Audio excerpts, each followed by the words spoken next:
I'm C.M. Healy, children and young adult author. Today we begin my epic journey of reading Beyond the After, Princess Lillian. Now, if you're unfamiliar with my tale, basically what I've done is I've taken the stories of Snow White, Cinderella, and Sleeping Beauty, and I've written 20 years later about their teenage daughters. Now don't worry, I haven't changed anything about the classic fairy tales. I've simply integrated and expanded them into a brand new fairy tale, which is actually hitting all ages, so I hope you enjoy it. Now, throughout my YouTube readings, I'm going to be holding contests where you can actually win a signed copy of Beyond the After, so definitely keep an ear and an eye out for those contests.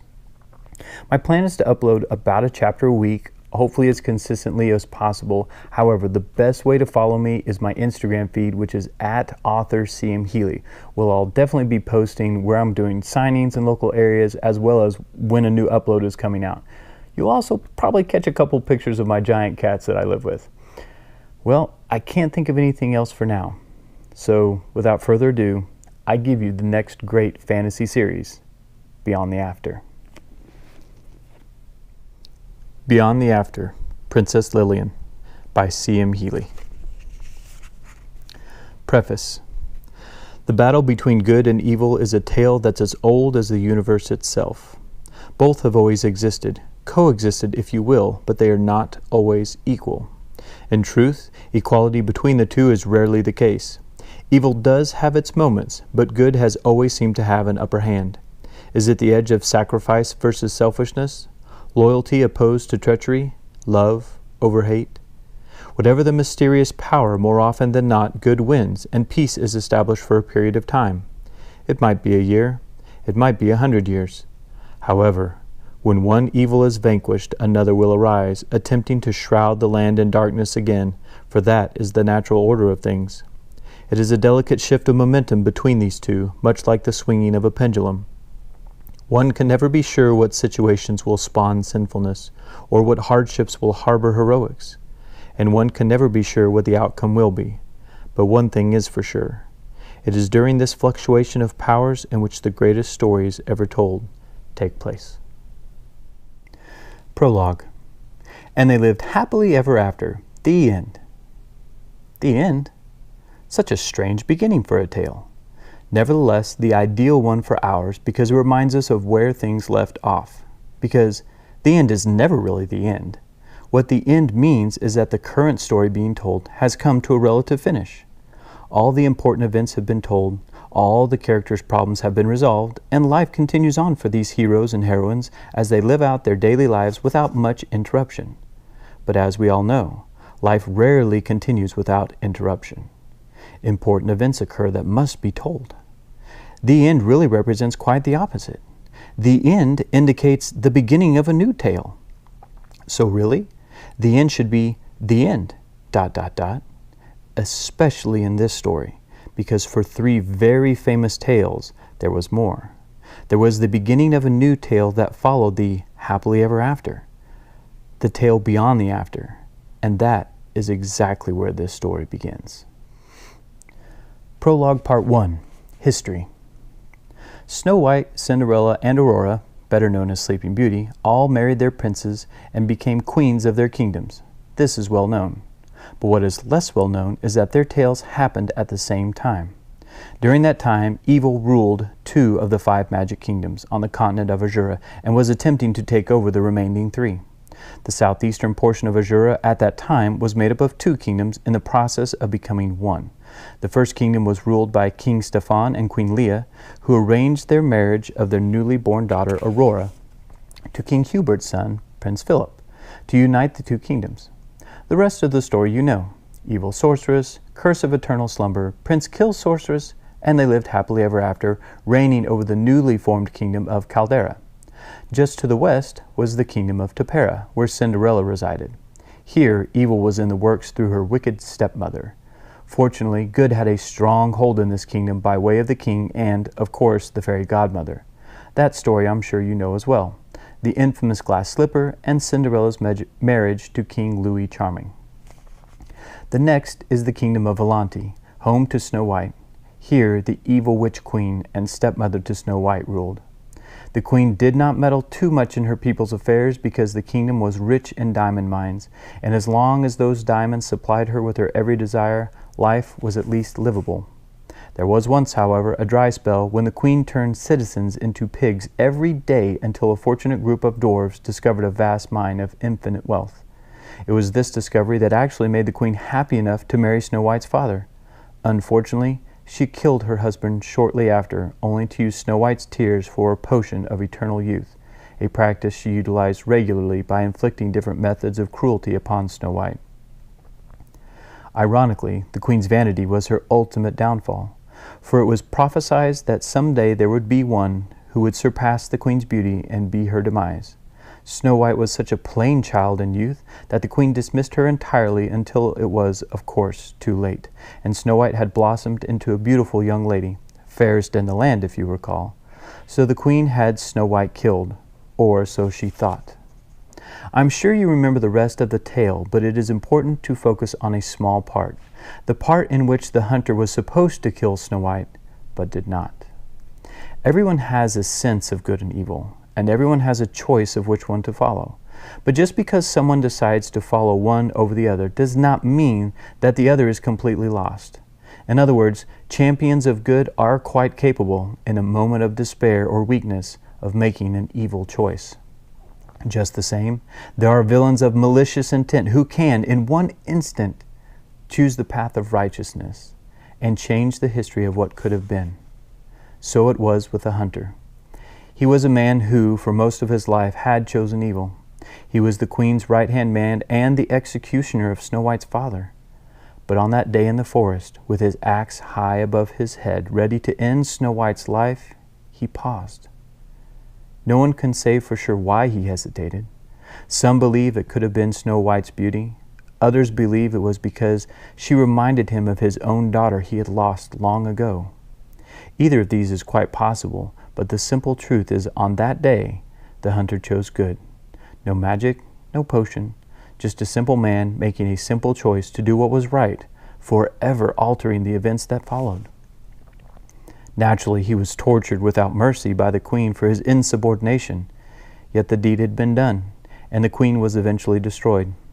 An interesting part of this story you may not know, however, is that the prince who gave Snow White the famous kiss, Prince Harry Charming, is actually King Louis's younger brother. He was on a secret mission to kill the queen when he was love-struck by Snow White's beauty. The last of the once 5 magical kingdoms was Drod. Drod was ruled by Zoldain, the evil king and sorcerer, older brother to both the late wicked queen of Valanti and the late sorceress of Caldera. Here, the land had not seen the rays of the sun for almost 200 years. Evil had a strong hold on the land and its people. Despite what prince or knight attempted to defeat this evil, it would not relinquish its controlling grip. It is this kingdom you have not heard of because no one wants to tell or listen to a tale where evil triumphed and the handsome hero perished under its talons. Zoldain ruled his kingdom with a twisted iron fist. He tormented his people in any way you could think of: starvation, poverty, drought, flood, all to entertain his sick and demented mind. Why didn't the people just leave, you ask?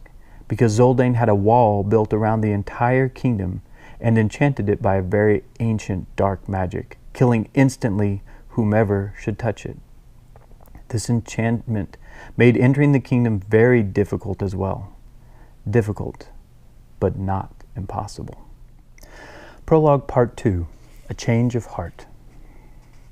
It was shortly after the kisses and slipper that each newlywed king and queen did what any king and queen would do: start a family.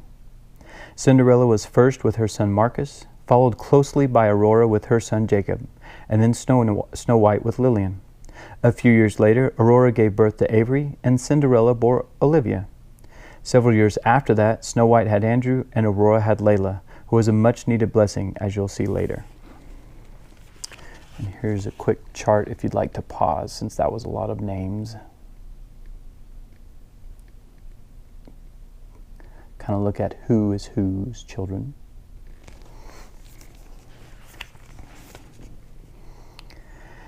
It was a few months after Andrew was born when Zoldain made his first and only attack on the 3 kingdoms. He was hell-bent on controlling the entire continent of Azura, and the passing of his sisters motivated his poisoned heart even more. Revenge is a potent toxin, capable of not only amplifying a nefarious present, but also corrupting some of the most gallant heroes. Nothing good ever comes from revenge. Nothing. So, with his twisted desire to rule Azura and revenge set deep in his soul, Zoldain led the first offensive attack against the Volante kingdom. Now, Zoldain was no fool. There was a reason he had held his kingdom for the last 100 years. He knew the only thing more powerful than magic was information. 6 months prior to the birth of Andrew, Zoldain had sent out an informant to gather as much information on the three kingdoms as he could: weapons, soldiers, magical beings, supplies, and most importantly, the royal families. The informant had been hideously deformed by Zoldain, but was still loyal to his master, if only for a desired lack of future torment. Zoldain had even promised amnesty for him and his family. Zoldain provided safe passage from Drod, and the informant began his assignment. In his deformed state, he was expecting those gawking stares and whispers just out of ear's reach. What he was not expecting was the lack of ridicule and the generosity of the people. The three kingdoms under the rule of good reacted in a way the informant was not used to. Even though he had no coin for food or residence, the kind citizens of all kingdoms offered him a warm meal and a soft bed. Now the kingdoms were not without their problems or criminals. As I said before, good and evil coexist. It's only a matter of choice. But when one is almost always surrounded by goodness, it is hard not to follow suit. So it was with the informant. Maybe it was the smile from that pretty girl in the village. Maybe it was when that stranger had helped him up after he had fallen in the mud. Maybe it was the family that had shared their last piece of bread with a deformed stranger. For whatever reason, when the informant got back to Drod, he made a choice. He chose the path of good. He chose to mislead his master.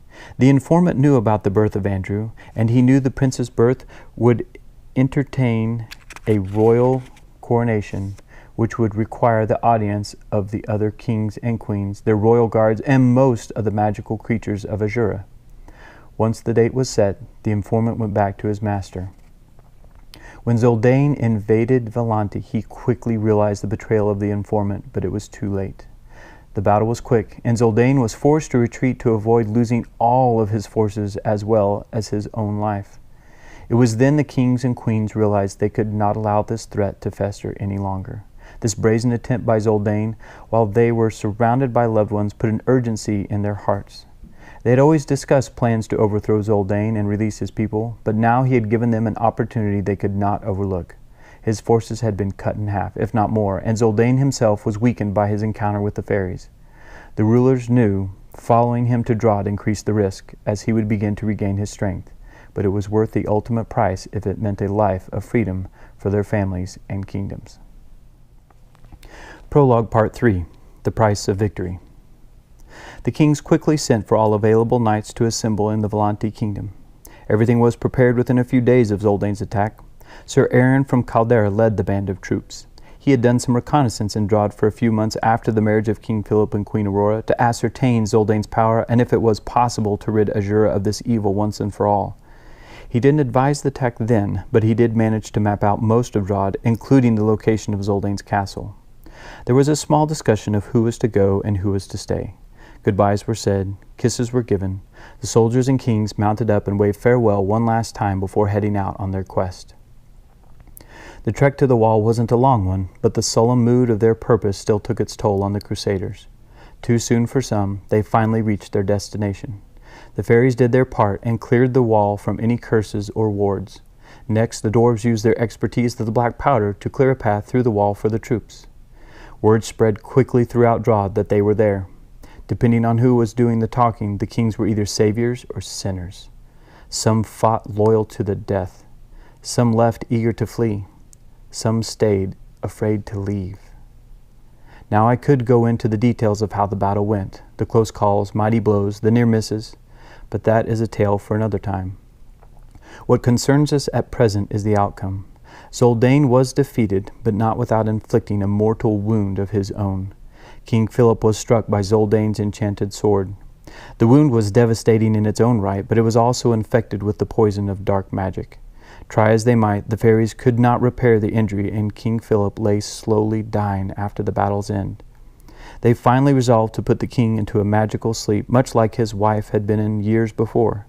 This would at least preserve him until a cure could be found, if one existed. News of Zoldane's defeat spread quickly.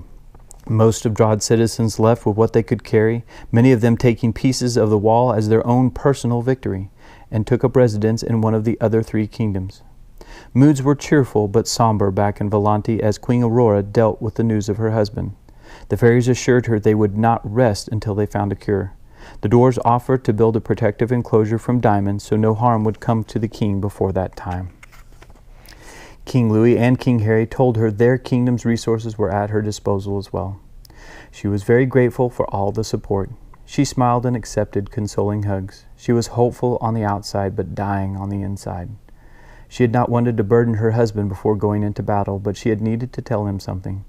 Zoldane's attack had interrupted her opportunity, but it did not change the fact that she was pregnant. And the very thought of their new child, not to mention Jacob and Avery, growing up without a father, saddened her deeply. But unfortunately, nothing could be done about the past. She and the rest of the inhabitants of Azura had to push forward and hope that brighter days lay ahead in the years to come. Well, I hope you've enjoyed what I've read so far, and it intrigues you to come back for some more. However, moving forward, if you just can't wait to find out what happens next in the book, Beyond the After is on Amazon, Barnes & Noble Online, and available in all ebook formats. I'd also like to take a minute to thank my friend John Fugitt, aka DJ Fugue, who provided the perfect intro music for this video and the ones to follow. If you're interested in hearing more of his work, just click on his link in the description below. Well, that's all for now. I'm CM Healy, reminding you to never stop believing.